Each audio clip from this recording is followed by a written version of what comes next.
ലാൽകുമാർ, ഇപ്പം BJPയുടെ നേതാവ് വിനീത ഹരിഹരൻ വളരെ വ്യക്തമായി അവർ പറയുന്നു ഈ കൊടുത്തതിലൊന്നും ഒരു രാഷ്ട്രീയവുമില്ല. ഇപ്പോൾ നരസിംഹറാവുവിന് കൊടുത്തിരിക്കുകയാണ്. മറ്റുള്ള നേതാക്കന്മാരുടെ കാര്യങ്ങളൊക്കെ മാറ്റിവെക്കാം. ഇപ്പം നരസിംഹറാവു അടക്കമുള്ള MS സ്വാമിനാഥൻ അടക്കമുള്ളവർക്ക് കൊടുത്തിരിക്കുന്നു. രാഷ്ട്രീയമൊന്നുമില്ല. അവരെല്ലാം വിവിധ മേഖലകളിലെ പ്രഗത്ഭരായിട്ടുള്ള വ്യക്തികൾ തന്നെയാണ്. അപ്പോൾ ഇപ്പോൾ ഈ 5 പേർക്ക് ഭാരതരത്ന കൊടുത്തതിൽ ഏതെങ്കിലും തരത്തിലുള്ള അസ്വാഭാവികത നിങ്ങൾ കാണുന്നുണ്ടോ?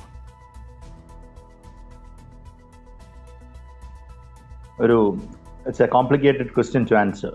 ഇതിനിടയ്ക്ക് ഒരു കാര്യം പറയട്ടെ. മാഡത്തിൻ്റെ ലൈൻ വളരെ ഫീബിളാണ്. എനിക്ക് പ്രോപ്പർലി കേൾക്കാൻ പറ്റുന്നില്ല മാഡം പറയുന്നത്. അപ്പം എല്ലാ ചോദ്യത്തിനും ഞാനൊന്ന് ഒരു പ്രിസംഷൻ നടത്തുകയാണ് അവർ പറഞ്ഞത് എന്താണെന്ന്. അതിൻ്റെ ബേസിലാണ് ഞാൻ പറയുന്നത്. ഇറ്റ് ഈസ് നോട്ട് ഓഡിബിൾ എന്ന് പറഞ്ഞ് തന്നെ പറയാം. ഫീബിളാണ് ലൈൻ. അതൊന്ന് കറക്റ്റ് ചെയ്യാൻ പറഞ്ഞാൽ നന്നായിരുന്നു. തീർച്ചയായിട്ടും. ഞാൻ പറഞ്ഞു വന്ന ഒരു കാര്യം, ഇവിടെ പറഞ്ഞു വന്ന ഒരു വിഷയത്തിൽ രാഷ്ട്രീയമുണ്ടോ എന്നുള്ളതാണ്. Look, whatever done by Modi or whatever Modi is going to do, it is politics. It is politics, nothing more nothing less. അദ്ദേഹത്തിന് ഒരു പൊളിറ്റിക്കൽ ഐ ഇല്ലാതെ ഒരു കാര്യം അദ്ദേഹം ചെയ്യില്ല. ഞാനത് പറയാൻ കാര്യം, ലുക്ക്, താങ്കൾ തന്നെ സൂചിപ്പിച്ചു, ഈ പറയുന്ന റിപ്പബ്ലിക് ഡേയുമായി ബന്ധപ്പെട്ട് 2 പേർക്ക് ഭാരതരത്നം പ്രഖ്യാപിക്കുന്നു. സോ പിന്നീട് 3 പേരെ പ്രഖ്യാപിക്കുന്നത് ഇറ്റ്സ് ആൻ ആഫ്റ്റർ തോട്ട്. അങ്ങനെ ചിന്തിച്ചുകൂടെ എന്ന് ചോദിച്ചാൽ ചിന്തിക്കാം. പക്ഷേ ആ ചിന്തയിലകത്ത് ഒരു വല്ലാത്ത ഇക്വേഷൻ വർക്ക് ചെയ്യുന്നുണ്ട്. ആ ഇക്വേഷൻ വർക്ക് ചെയ്യുന്നുണ്ട്, പൊളിറ്റിക്കൽ ഇക്വേഷൻ വർക്ക് ചെയ്യുന്നുണ്ട്. ഇപ്പോൾ ഒരു എക്സാമ്പിൾ, നരസിംഹറാവുവിന് എന്തിനാണ് കൊടുക്കുന്നത് എന്നുള്ളതല്ലേ ചോദ്യം. Narasimha Rao as A person was the biggest tool of BJP these days. Dynasty politics എന്ന് പറയുന്ന ആശയത്തിനെ, ആ ഡൈനാസ്റ്റി പൊളിറ്റിക്സ് എന്ന് പറയുന്ന ആശയം പ്രചരിപ്പിക്കാനായി അവരുപയോഗിക്കുന്ന BJPയുടെ ഏറ്റവും വലിയ ടൂളാണ് PV Narasimha Rao. Look, I am not going to denigrate the status of PV നരസിംഹറാവുവിനെതിരെ കുറെ കുറ്റം പറയാനുള്ള ആഗ്രഹം എനിക്കില്ല. പക്ഷേ നരസിംഹറാവു എന്തുകൊണ്ട് BJPയുടെ കയ്യിലെ ആയുധമാകുന്നു, അല്ലെങ്കിൽ നരസിംഹറാവുവിനത് കൊടുക്കുമ്പം അതിനകത്ത് ഒരു രാഷ്ട്രീയമുണ്ടോ എന്ന് ചോദിച്ചാൽ ഉണ്ട് എന്നുള്ളതാണ്. ഉണ്ട്. കോൺഗ്രസ് അദ്ദേഹത്തെ മോശമായി ഡീൽ ചെയ്തിട്ടുണ്ടോ എന്നുള്ളൊരു ചോദ്യമുണ്ട്. അതവിടെ നിൽക്കട്ടെ. ആ മോശമായി ഡീൽ ചെയ്യുന്നത് BJPയുടെ പൊളിറ്റിക്സ് ആയി മാറുന്നു എന്നുള്ളതാണ്. That is something which is very important.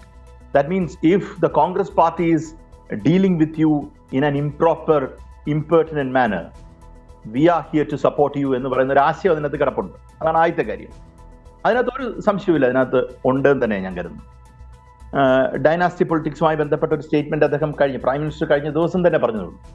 അപ്പം ലാൽകുമാർ തുടർന്നുള്ളൂ. പക്ഷെ ഒറ്റ കാര്യം, ഇന്ന് ഈ 3 പേർക്ക് പ്രഖ്യാപിച്ചു കഴിഞ്ഞ ഭാരതരത്ന പ്രഖ്യാപിച്ചു കഴിഞ്ഞപ്പോൾ കോൺഗ്രസിൻ്റെ നേതാവായിട്ടുള്ള സോണിയാഗാന്ധി അതിനെ സ്വാഗതം ചെയ്യുകയാണ് ഉണ്ടായിട്ടുള്ളത്.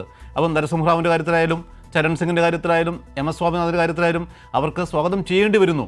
അപ്പം അത് BJPയുടെ അല്ലെങ്കിൽ NDAയുടെ ഒരു വിജയം കൂടിയല്ലേ? ലുക്ക്, ഇതിനകത്ത് BJPക്ക് it's a zero sum game for them. Definitely they are going to win. അവർക്ക് വിന്നിംഗ് പൊസിഷൻ മാത്രമേ ഉള്ളൂ. There is no losing position for BJP in this game. അതുള്ള കാര്യമുള്ള നമുക്കത് പറയുന്നതിന് അഡ്മിറ്റ് ചെയ്യുന്നതിന് പ്രശ്നമൊന്നുമില്ല. നോക്കൂ, അധിർ രഞ്ജൻ ചൗധരിയോട് ചോദിച്ചപ്പോൾ അദ്ദേഹം പറഞ്ഞത് വി ഹാവ് നോ ഇഷ്യൂസ്. ഇങ്ങനെ ഒരു പ്രയോഗം അദ്ദേഹം നടത്തി, വി ഹാവ് നോ ഇഷ്യൂസ്. അതിൻ്റെ കൂട്ടത്തിൽ നാഷണൽ മീഡിയ പറയുന്നത് സോ വാട്ട്, ഇദ്ദേഹത്തിന് അവാർഡ് കൊടുത്തതിന് സോ വാട്ട് എന്നുള്ളൊരു പ്രയോഗവും കൂടെ വന്നിരിക്കുന്നു. അപ്പം ഞാൻ എൻ്റെ പറയാൻ ശ്രമിക്കുന്നത്, നോക്കൂ, ഇപ്പം ചൗധരി ചരൺ സിംഗിന് കൊടുത്തു. അത് ജയൻ ചൗധരിയെ അല്ലെങ്കിൽ ജയൻ സിംഗ് ചൗധരിയെ ഫോക്കസ് ഉണ്ട് എന്ന് നാഷണൽ മീഡിയ റിപ്പോർട്ട് ചെയ്യുന്നു. RLD UPയിൽ ഒരു സ്വിങ്ങിങ് ആയി മാറുന്നു എന്ന് നമ്മൾ കഴിഞ്ഞ ദിവസം റിപ്പോർട്ടുകൾ വായിച്ചതാണ്. ആൻഡ് അവരിപ്പം NDAയുമായി വളരെ അതിശക്തമായി സഹകരിക്കാനുള്ള സാധ്യത എങ്ങനെ വരുന്നു എന്നുള്ളത് നമ്മൾ കണ്ടിരിക്കേണ്ട കാര്യമാണ്. ഇപ്പം MS സ്വാമിനാഥനാണ് is the odd one out, അല്ലേ? അദ്ദേഹം മാത്രമാണ് ഒരു ഡിഫറെൻ്റ് ഐഡന്റിറ്റി ഉള്ളത്. അതിൽ പോലും ഒരു മദ്രാസ് എന്ന് പറയുന്ന, അല്ലെങ്കിൽ ചെന്നൈ എന്ന് പറയുന്ന, അല്ലെങ്കിൽ തമിഴ്നാട് എന്ന് പറയുന്ന ഒരു ആശയം അവിടെ ഉണ്ട്. നോക്കൂ, കഴിഞ്ഞ ദിവസങ്ങളിൽ ഭാരതരത്നം ആരൊക്കെയാണ്? UP, ബീഹാർ, തമിഴ്നാടു.